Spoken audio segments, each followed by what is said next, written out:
Alright, here we are putting the 8825 back together. That is a passage function lock. Lever by lever, the latch bolt retracts from lever either side. That's all it is. So first thing we do is put the base front on, again making sure that the cylinder screw bracket, the cylinder screw bracket access slot is here. You don't want to put it on upside down. So cylinder screw bracket lines up with the cylinder. This lock doesn't actually have a cylinder screw bracket, but if you put it upside down, the latch bolt won't work. So let's put it together. There we go. There's my base front screw.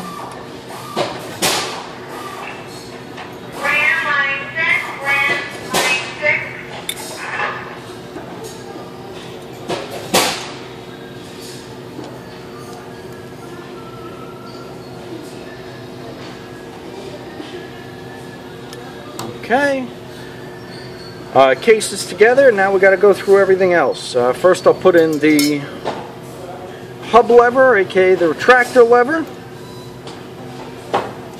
There we go. Then we'll put in this spacer. Now this is the spacer used in the 8500 series, but they put one in the 8800 series. You can see the difference is one's thicker than the other. In diameter. They have the same clearance inside, but I'm going to reuse what they used. It shouldn't matter for this one particular lock. You can see that clearance there. Alright, then we have some, and then we'll drop the latch bolt in. There we go, just like so. Latch bolt gets the latch bolt spring. And what I like to do is line it up on its seating post right there where my thumb was, push it into place, and fully compress it. There you go. I hold that back with my thumb up here. I then like to put the inner and outer hubs in with the hub spacer. There we go. Inner outer hub. Then we have the retractor. Goes in next to the hubs. So I put the retractor in. What I like to do is put my fingers here and here, flip this sideways as I drop that spacer, and put in one of my cover screws, the 632 screw. And what this does is it fastens down the retractor. So as I'm putting the springs in place, the retractor holds them. First spring is this auxiliary spring, and I need a set of pliers to compress it and drop it into place. And in fact, I might even have to remove the latch bolt as I do so. So compress it and push it into place with the screwdriver and try and seat it. Alright, let me start over. There we go. I pull out the latch, get that spring out of the way, and I'm going to seat this spring. So here's the auxiliary spring. I push it in here, seat it on the retractor. There's a little emboss on the retractor, and then line it up over that hole in the case. Next, I put the latch back in place.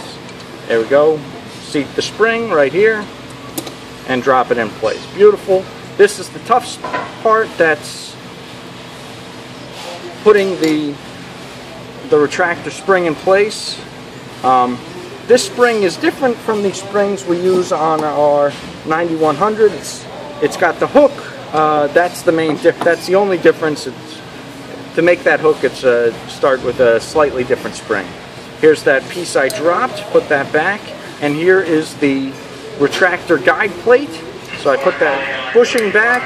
That's the spacer, and I drop the retractor guide plate back in.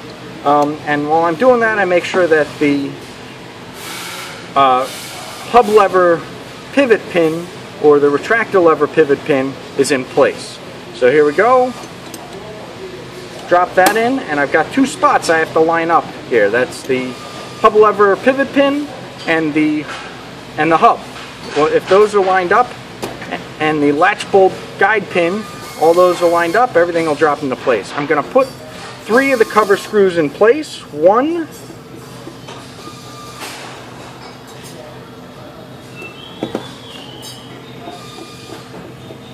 2,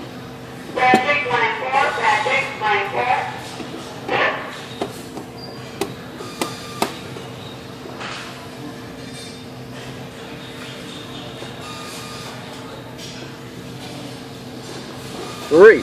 There we go.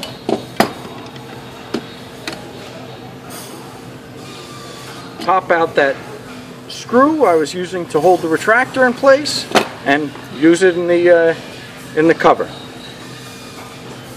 So now we've got a fully functioning passage lock, lever by lever either side, and that's how it's done.